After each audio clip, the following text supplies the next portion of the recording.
What's good, guys? We are back out here in the office. I finally got most of my parts that I need for this transmission slash clutch job, as you guys can see right now. So I have two sets of transmissions from the SR that are currently in pieces right now. You can kind of see right now this gear right here is cooked, as well as the top one right above it. So that's where I was having issues with it trying to engage and it not spinning smooth. I'll probably do two videos of me taking these two apart. I have a fairly new clutch spec brand that I have. So I've done off the flywheel and the clutch as well. That one's sitting right here. I don't know if it's stage 1 or stage 2, but I'm gonna run it. We're gonna go ahead and start getting that assembled. I also have the new parts here. Here's the Nissan part number here for the bearing needle input shaft, input bearing. And then here's a throwout bearing here as well. This is the NSK part number from Nissan. And then here's a the transmission output shaft seal. I may or may not do that one. The one on the new transmission sitting behind the car is actually in decent condition, so it looks like it's in decent condition. So if it leaks, I'll have this spare one to replace. On clutch release sleeve here, so I'll be replacing that as well with a throwout bearing. Have to figure out how to press that in together. And then I also have the gasket shifter here. I'm going to throw that on the newly used transmission since the other one looked kind of cooked. I'm going to go ahead and start throwing on the flywheel here and then the clutch as well. Get that all assembled up and ready.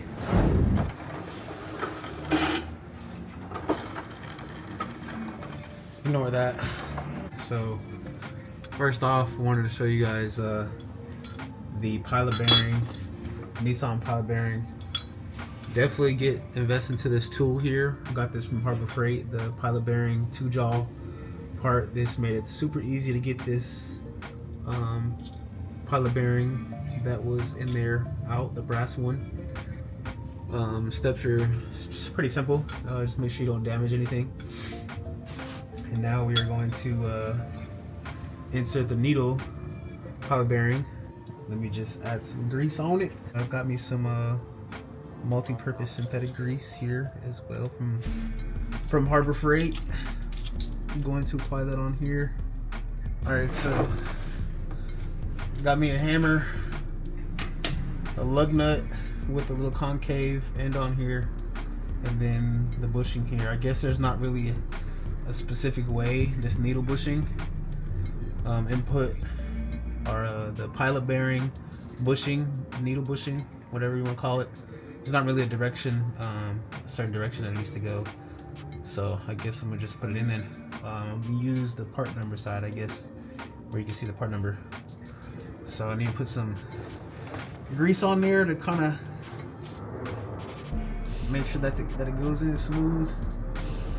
Just a little grease here, and then I gotta make sure I put it in evenly all the way around. Put a little grease all up in there. Yeah, the goal here is definitely to make sure that it goes in even.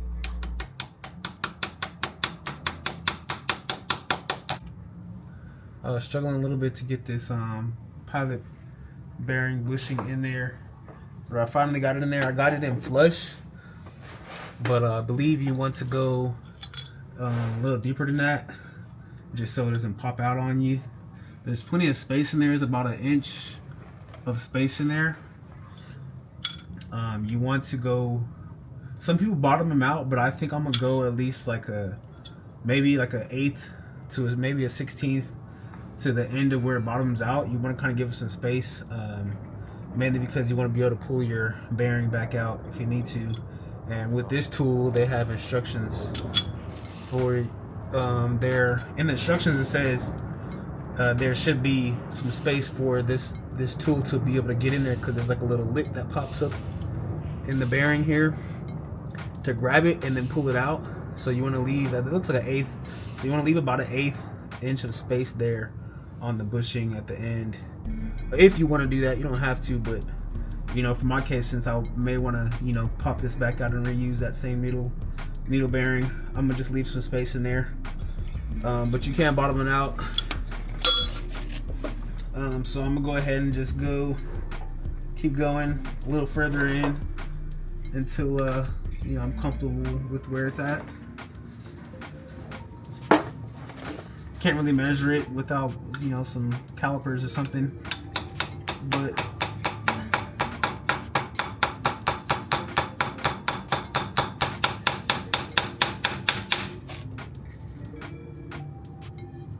definitely don't want to damage this either.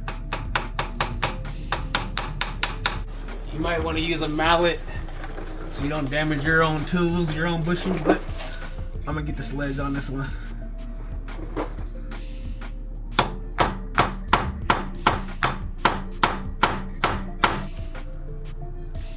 I don't think I'm going anywhere. Alright, so got her in with about 1/8 of space in the back there. Some people say to have it flush, and then, you know, kind of use the clutch and stuff, or the transmission, to make it tight. But I decided to go further in just so it's not popping out or, you know, having any issues, no vibration or anything like that. So yeah, let's go ahead and get this bad boy on too. Oh yeah, let me make sure I got my thread lock here.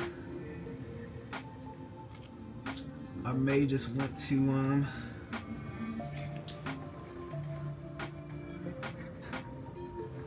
put that in.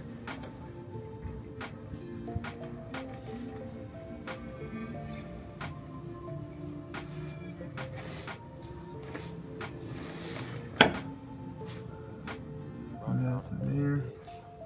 First, going to do this at 25 pounds.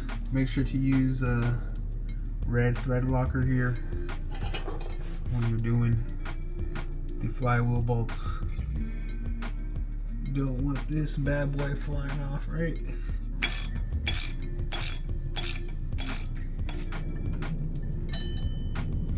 So, just real quick to highlight, I got my little system here to help me when I'm torquing these down to keep this all in place, or keep the flywheel in place, so that way, because, you know, I can't really do it from the front. I don't feel like taking everything off, and I don't have a second person to hold the crank pulley for me from the front side.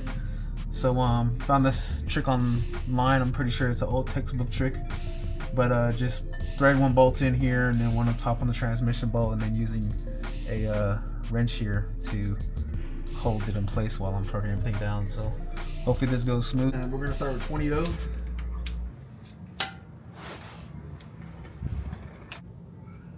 Alright, well, long story short here, I didn't want to use the digital torque wrench because I don't have a 16 mil with the infinity sprocket ends here to fit the flywheel, whatever you want to call this type of socket. Star socket, I don't know what you call it. But I don't have one in a 16 mil, so I didn't want to use, you know, regular socket one. Now I got to use this adapter because this is for a half inch socket here. So now I got to use an adapter from 3/8 to a half inch, and you know that kind of affects your torque numbers there. But I'm gonna have to, for space reasons, and my half inch torque wrench doesn't go down to 25 pounds. So it is what it is. I'm gonna start 25.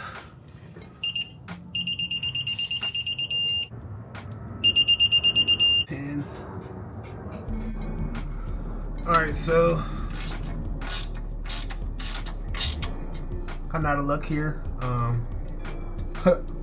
I was missing one more bolt, so I had to use a Allen key bolt as one of them, and so they already kind of like dried up as far as the thread locker, so can't really just like take them out and reuse them.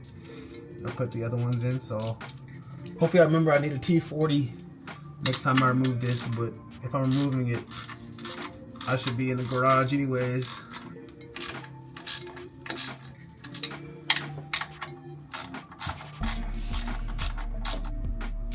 Alright, now to torque these down.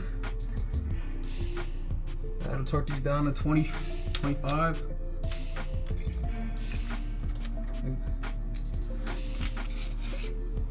We'll start with 18.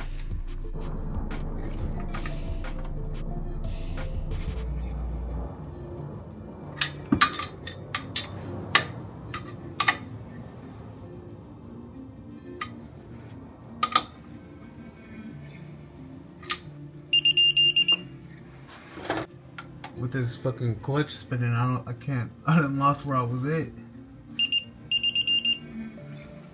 But I think I hit them all. Now we can remove this John.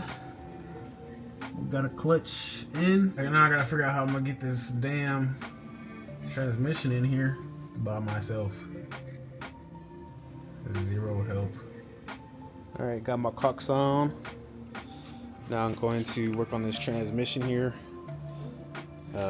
Start the process of getting it ready to slap in. Definitely need to take the shifter off before I put it back up in the motor. And then I bought this GK Tech polyurethane. I think it's polyurethane. I don't know what material it is. Pretty sure it's poly. But yeah, so like how it's just the black color, not that funny orange or whatever colors that they got out there for different materials.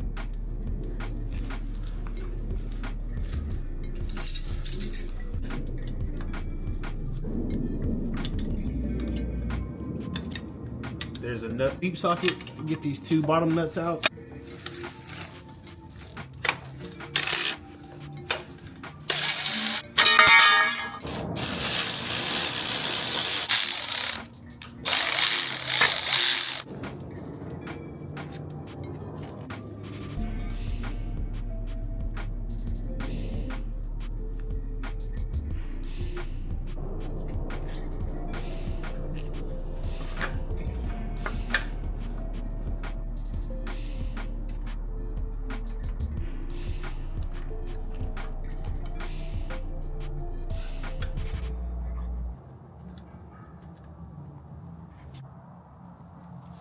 Alright, so got the mount on there. That was annoying.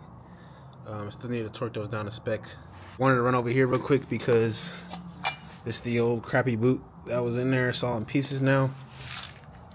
And this was the one that I had on my other transmission. So I believe the proper way to install this here is this way, inside that way. So you want that to line up with the clutch fork, and then yeah, put it in that way. So I definitely need to clean all up in here, but as you can see, yeah, you got the side that sticks out covering the inside of the transmission, and then you should have a nice flush look on the outside here with the little lip thing inside there. It makes the most sense. The clutch actually is able to move back and forth. If you have it all the other ways, the clutch won't be able to move this smooth. So this is what you're shooting for. Day 3 is Friday, start of the weekend. Need to get my throwout bearing dealt with. This was the old one that was in my car, and then I have the bearing here as well that I will need to figure out how to press into here, which I will attempt to use my ghetto rig here. Press that in. Worst case, I'll just go to the friend's house. I know one of my friends got a press that I can use to properly get this in there, but I'm gonna start with this for now. It shouldn't be too bad. Okay, using that press was very sketchy. I do not recommend it at all. Definitely use like a press, you know, specifically for stuff like this, from the inside, instead of, you know, using the faces to press everything. But I got it in there. It looks like it's pretty even all the way around. Maybe it's like slightly bent. Spins So I think we should be all right. We gonna see. But if you don't want to chance it like I'll be chancing it, don't do it how I do it. I had to take the fork back out, left the boot on so that way I can insert it from the inside of the housing and put it in. But yeah, you definitely need this clip here because the fork sits behind these two faces, and then the clip clips it right into place to hold the fork, because you want it to be able to move with the fork, the throw bearing. So that's what this clip is for, to keep it locked and engaged. One more thing I wanted to point out. Inside the transmission, while you're installing your throw bearing and your clutch fork, so this is inside the clutch here, or inside the transmission here. This is where the little axle thing comes out, where you link your transmission to the clutch and crank on the motor. Anyways, so yeah, imagine that this is the housing around it, and this is the center. You have this clutch fork stopper thingy. So your clutch forks also come with this metal clip inside of here as well. And then there's like a hole, concave hole here on the clutch fork. You can see it right there, where the stopper stops the fork from going any further than it needs to. So you definitely want to have that clip in there, and the clip on the outside for the throw bearing, and that just kind of clips in to that stopper. That way the fork has a stopping point. So just FYI, if you didn't know that. So I still have this gap here. Man, I'm so mad at myself. But the housing here, there's these like studs here. So yeah, I didn't even get to that part. So yeah, there's a gap here because there's a stud here, like an alignment pin, I guess is what was on there. I guess this transmission that I got, this used one, already had it in here, but my motor already had an alignment pin in the same spot. And so I don't know what I was thinking. I don't know why I thought those were meant to like align and press into each other, or like sit on top of each other, but I just kind of ignored it, and then I actually ended up poking a hole into the block. So yeah, I'm gonna have to worry about that. It doesn't seem too critical because nothing flows here, no fluids or anything. Nothing mechanical really happens here. It's just an alignment pin that sits in this area. And so, you know, it's a hole here, and it's slightly cracked on this side. And I think, yeah, so it's not really too bad. But I'm gonna have to keep an eye on it as I run this, because I'm just gonna send it and keep an eye on it. This space here, it's kind of really bothering me, because I just feel like it's not gonna align. Like the transmission is not gonna, you know, run smooth per se, especially when I'm like switching gears and using the clutch, because it's not perfectly aligned. So I'm kind of mad about that. Don't hire me. Don't hire me to do this. Do this stuff to your car. But yeah, got everything in there. Transmission's in there now. Got the new transmission mount in there as well. Now I have an issue here as well. This transmission came with this cover collar. So I just like, let's just run it.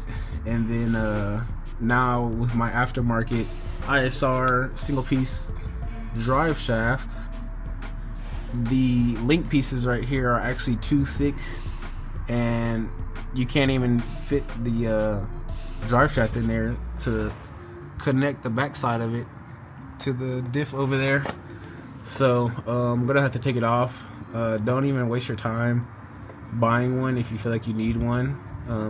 It's just a dust collar is really what it's called, just to cover it from the seals and stuff from getting dust. So I wouldn't do it if you're trying to do a single piece aftermarket drive shaft, just because you're gonna have the issue I have now. So I'm gonna have to remove this collar and then get the drive shaft on, and then get my exhaust back on, and then day whatever.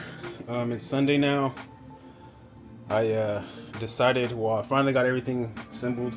I decided to not let this crack space in between the transmission and the motor block, I decided to not keep it that way. I just decided to get some more tools and just torque the bolts down as far as I can. I actually ended up getting it pretty flush here. Went into Summit Racing to get some of that.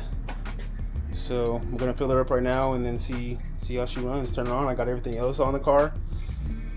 And yeah, see what happens with this newly used transmission and newly used clutch and new throwout bearing, new input shaft, pilot bearing, bushing, whatever you want to call it, and yeah, just a few new gaskets. So whew. Yeah, this weekend was a lot of work, but it's my first time ever doing clutch job and a transmission swap, so I've definitely learned a lot, definitely invested in some of the tools that I'm going to need for next time. But I would like to have this car set up to be a lot easier if I want to just take the transmission out. But I think it's definitely a lot smarter to take the transmission and motor out. So something to think about. All right, so this is moment of truth. Got everything together, assembled. Fluids are in. Power is on. Transmission is in. Fuel's on. Power is working.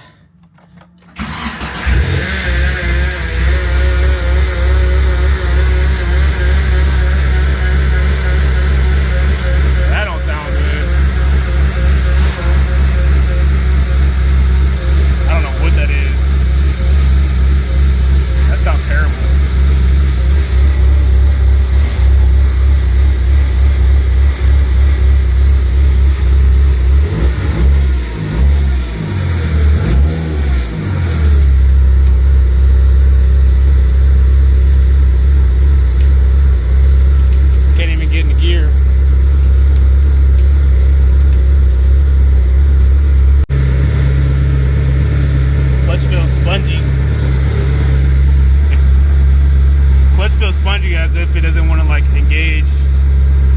Yeah, my clutch feels like super spongy. Like nothing even, it doesn't even want to go in gear. So, well, we're back. A few moments later. Now everything is engaging. Kind of weird. I kind of just like finagled with the clutch a little bit. The fork itself. That vibrating noise is actually from my fan hitting the shroud. So I took there's the two bottom bolts, I didn't put it in. I figured I didn't need them, but I think I'm gonna need them now just because when you fit it perfectly, it rounds out perfectly to the fan, but then with it loose, the bottom part slouches and it's causing the fan to hit. So that's where that whining noise is coming from. Other than that, everything else sounds as sound. I got some rowdy noises going in the back and the rear. Kind of feel like that's like the diff and the axle, and my hub's probably going bad, something back there. But other than that, like it's engaging. The clutch probably needs to be rebled. It doesn't feel smooth. Sometimes it kind of like misses, and it's kind of rough. It doesn't go in smoothly. But yeah, we're in gear now. No whine noises. You know, just a little rough on the shifting.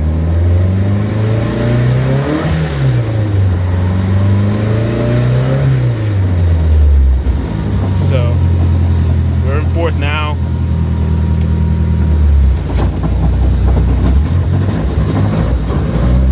Now we're in fifth. So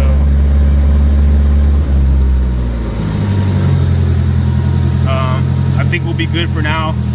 I'm gonna drop it and go take it for a little spin, just to see what it does, and then call it a day. Come back out here, do some thinking, figure out what else I'm gonna do. I definitely need to figure out what to do with this clutch here.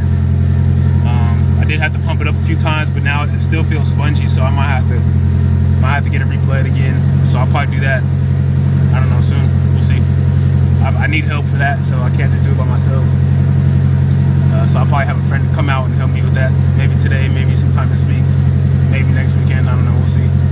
But other than that, everything else sounds good. So pretty happy. I wouldn't say happy, but you know, I'm thankful like it's engaging now. Man, I was a little worried at first. I was like, oh, it could have been anything at that point, but maybe I just need to let it warm up.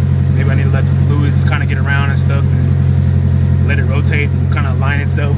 I don't really know, but yeah, we're getting somewhere. So I mean, that's all I have for this episode here. I think I'm gonna update you guys on later on how it goes as far as like driving it and stuff.